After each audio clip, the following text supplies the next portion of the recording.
Berjumpa lagi dalam program Merawat Jiwa. Saat ini kita sudah sampai pada kitab Keluaran 4 ayatnya 1 sampai ayat 17. Lalu sahut Musa, "Bagaimana jika mereka tidak percaya kepadaku dan tidak mendengarkan perkataanku, melainkan berkata, 'Tuhan tidak menampakkan diri kepadamu.' Tuhan berfirman kepadanya, 'Apakah yang di tanganmu itu?' Jawab Musa, 'Tongkat.' Firman Tuhan, 'Lemparkanlah itu ke tanah.' Dan ketika dilemparkannya ke tanah, maka tongkat itu menjadi ular, sehingga Musa lari meninggalkannya. Tetapi firman Tuhan kepada Musa, 'Ulurkanlah tanganmu dan peganglah ekornya.' Musa mengulurkan tangannya, ditangkapnya ular itu, lalu menjadi tongkat di tangannya. Supaya mereka percaya bahwa Tuhan, Allah nenek moyang mereka, Allah Abraham, Allah Ishak, dan Allah Yakub telah menampakkan diri kepadamu. Lagi firman Tuhan kepadanya, 'Masukkanlah tanganmu ke dalam bajumu.' Dimasukkannya tangannya ke dalam bajunya, dan setelah ditariknya keluar, maka tangannya kena kusta, putih seperti salju. Sesudah itu firman-Nya, 'Masukkanlah tanganmu kembali ke dalam bajumu.' Musa memasukkan tangannya kembali ke dalam bajunya, dan setelah ditariknya keluar, maka tangan itu pulih kembali seperti seluruh badannya. Jika mereka tidak percaya kepadamu dan tidak mengindahkan tanda mujizat yang pertama, maka mereka akan percaya kepada tanda mujizat yang kedua. Dan jika mereka juga percaya kepada kedua, dan jika mereka tidak juga percaya kepada kedua tanda mujizat ini dan tidak mendengarkan perkataanmu, maka engkau harus mengambil air dari sungai Nil dan harus kau curahkan ke tanah yang kering. Lalu air yang kau ambil itu akan menjadi darah di tanah yang kering itu." Lalu kata Musa kepada Tuhan, "Ah, Tuhan, aku ini tidak pandai bicara. Dahulu pun tidak, dan sejak engkau berfirman kepada hambamu pun tidak, sebab aku berat mulut dan berat lidah." Tetapi Tuhan berfirman kepadanya, "Siapakah yang membuat lidah manusia? Siapakah yang membuat orang bisu atau tuli? Membuat orang melihat atau buta? Bukankah aku, yakni Tuhan? Oleh sebab itu, pergilah, aku akan menyertai lidahmu dan mengajar engkau apa yang harus kau katakan." Tetapi Musa berkata, "Ah Tuhan, utuslah kiranya siapa saja yang patut kau utus." Maka bangkitlah murka Tuhan terhadap Musa dan ia berfirman, "Bukankah di situ Harun, orang Lewi itu kakakmu? Aku tahu bahwa ia pandai bicara. Lagi pula ia telah berangkat menjumpai engkau, dan apabila ia melihat engkau, ia akan bersuka cita dalam hatinya.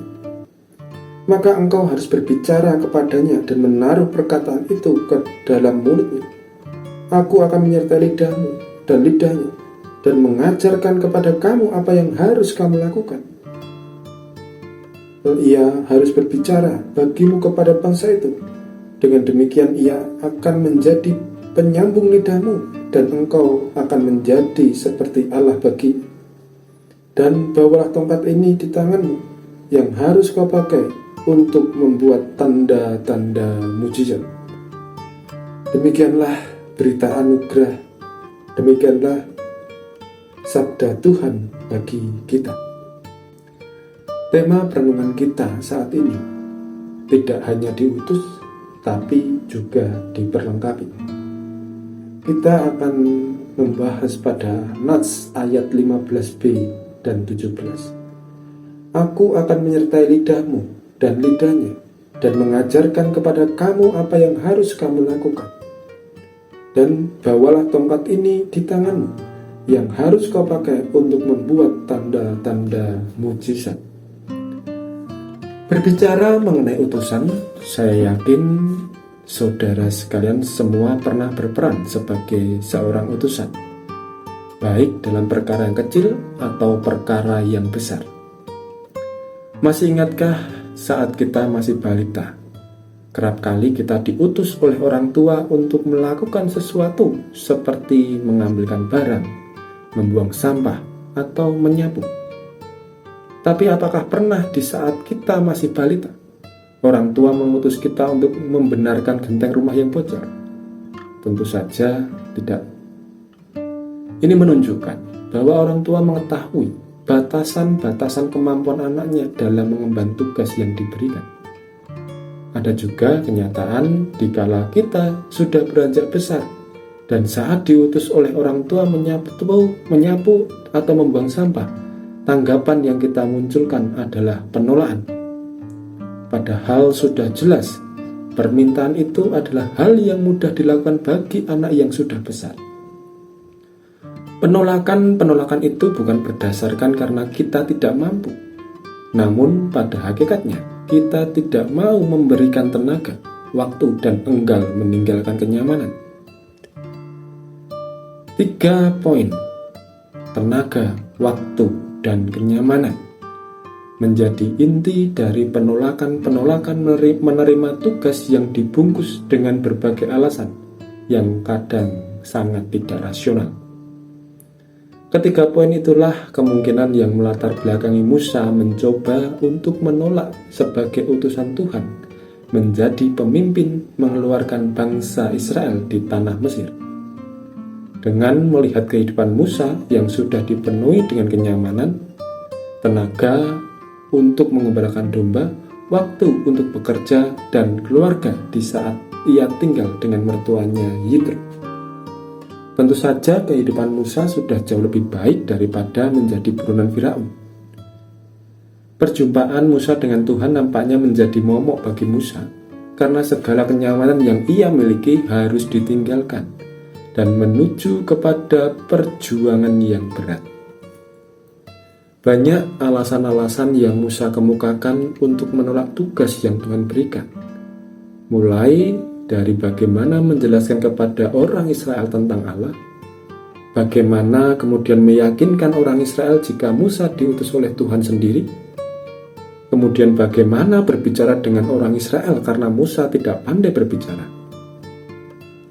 Setiap alasan yang diberikan Musa dipatahkan oleh Tuhan dengan memperlengkapi apa yang menjadi kebutuhan Musa, dari diberi kuasa untuk membuat mujizat, janji Allah untuk menyertai dan mengajar.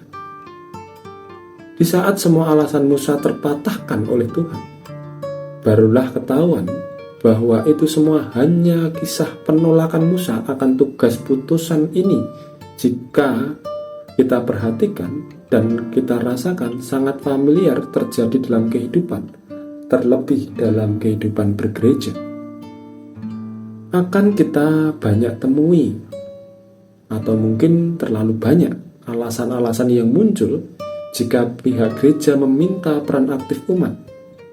Alasan yang biasanya keluar adalah saya tidak punya waktu, saya mengurusi keluarga, banyak pekerjaan, saya tidak punya kemampuan, tenaga saya sudah tidak mampu, saya tidak bisa apa-apa, saya orang bodoh, nanti menjadi batu sandungan, hidup saya masih belum benar, dan masih banyak lagi alasan-alasan yang akan dikemukakan. Banyaknya alasan-alasan di atas sebenarnya hanyalah topeng yang kita pakai untuk menolak setiap panggilan menjadi utusan. Pada dasarnya saat Tuhan sudah memilih, maka ia pula yang sudah memperlengkapi kita dengan segala sesuatu yang kita perlukan. Mungkin kita juga pernah melakukan hal yang sama saat kita diminta untuk melayani Tuhan melalui gerejanya. Namun saat ini kita diingatkan betul-betul dengan kisah Musa ini. Tidak ada alasan yang dapat kita pergunakan untuk menolak panggilan perutusan dalam melayani Tuhan melalui gerejanya. Karena kita tahu betul bahwa Tuhan memperlengkapi setiap umatnya. Tuhan memberi kemampuan bagi setiap umatnya. Kiranya setiap mereka yang tidak mampu namun mau berusaha, Tuhan akan memperlengkapi.